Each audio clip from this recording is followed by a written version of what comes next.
ये समझिए कि अभी पाकिस्तान पूरी दुनिया के सामने घूम घूम कर आईएमएफ से एक लोन लेकर के आया। वो लोन कितने का है आपको पता है? वो लोन उसको किश्तों में मिलना है और उसकी पहली किश्त है मेरे ख्याल में 1.3 बिलियन डॉलर। बिल्कुल सही कहा। 1 बिलियन डॉलर मान लिया। 1 बिलियन डॉलर के लिए पाकिस्तान को इतना सब करना पड़ा। अमेरिका के कुछ लोग तो ये भी दावा कर रहे हैं कि ये जो उसको लोन आईएमएफ से मिल गया, ये भी एक दबाव था जो डाला गया था उसके ऊपर कि तुम पीछे हटो। 1 बिलियन के लिए इतना कुछ, और यहां पर न जाने कितने बिलियन का नुकसान। जनरल रॉय, ये जो लोन उसको मिला है आईएमएफ से, इसकी खबर ये निकल के आ रही है कि ये लोन जो है, बाकी जो लोन उसके जिसकी किश्त बाकी है पे करनी है, वो नहीं पे करेगा तो उसको नुकसान होगा उसका।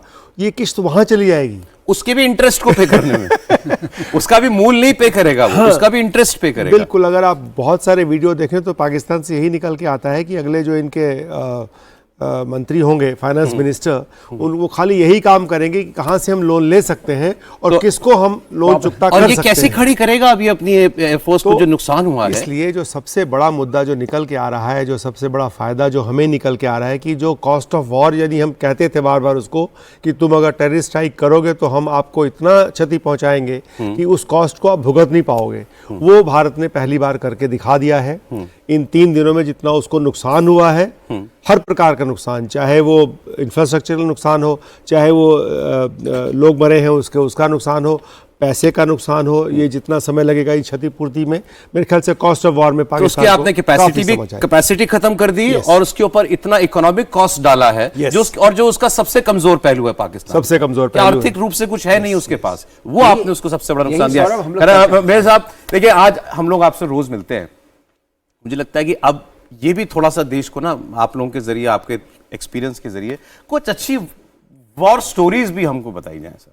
कुछ अपने अनुभव बताइए आप। इनका एक बड़ा अच्छा मैं कहानी जानता हूं, जब ये कारगिल की एक चोटी पर चढ़ गए थे, वो बताइए। अभी हम आदमपुर का बेस दिखा रहे थे सर, मैंने अभी किसी वीडियो ब्लॉग में एक एक्सपर्ट को सुना कि यहां पर 1965 की जंग में पाकिस्तान ने 130 एसएसजी कमांडोज उतार दिए थे और उनमें से केवल 10 वापस लौट पाए थे। आदमपुर इतना इंपॉर्टेंट है। देखिए, मैं कारगिल वाला छोड़ देता हूं तो शायद मैं आता हूं इस लड़ाई से मिलती जुलती एक चीज।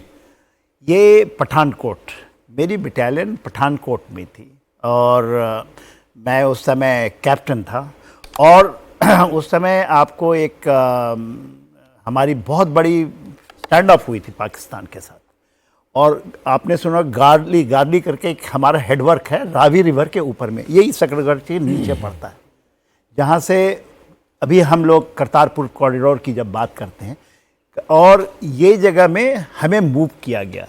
हाँ, एक बल्ज है, रावी रिवर है, उसके आगे एक बल्ज है, ऐसे निकला हुआ बल्ज, वो बहुत स्ट्रेटेजिकल इंपॉर्टेंट जगह है। वो हमारी बटालियन के फॉरवर्ड एरिया में, एब्सोल्युटली पाकिस्तान के आपको वहाँ भेजा गया। हम लोग पूरी बटालियन हमारी, मैं उसकी बात बताता हूँ क्या होती है। हम लोग सैंड मॉडल में बैठे हुए, कुछ चल रहा था ब्रिगेड का, all of a sudden brigade commander साहब आए और मैं तो कैप्टन था, यूनिट के एडजुटेंट था, और उन्होंने कहा कि मोबिलाइजेशन क्या होता है। मोबिलाइजेशन, आप लोग अपने ऑपरेशनल एरिया होती है हमारी, वहाँ मोबिलाइज किए, और कहा गया कि आपके पास ये पावर है कि कोई भी गाड़ी जा रही है पठानकोट में तो आप उसको उतार सकते हैं और अपनी यूनिट की सामान। मोबिलाइजेशन बहुत बड़ी चीज होती है और ये एकदम किसी भी गाड़ी को यूज कर सकते हैं, कोई गाड़ी को, आप नेशनल इमरजेंसी है, आप मोबिलाइज कर जाइए।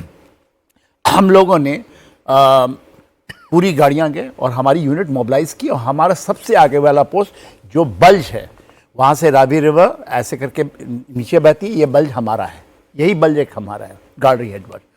और हम लोग चले गए तो मैंने सीओ साहब से कहा कि भाई मैं तो एडजुटेंट हूँ, पीछे रहता हूँ, तो आप हमें आगे भेजिए। जी, आप में कह रहे थे थोड़ा सा जल्दी बता कर लिया। तो कट द स्टोरी शॉर्ट, तो हम लोगों ने उस समय माइन लगाने का हमें हुक्म मिला, माइन लगाना है, और क्योंकि हमें कोई, और हमने माइन लगाना शुरू किया। माइन जब लगा रहे थे तो हमारे पीछे गांव के लोग आए।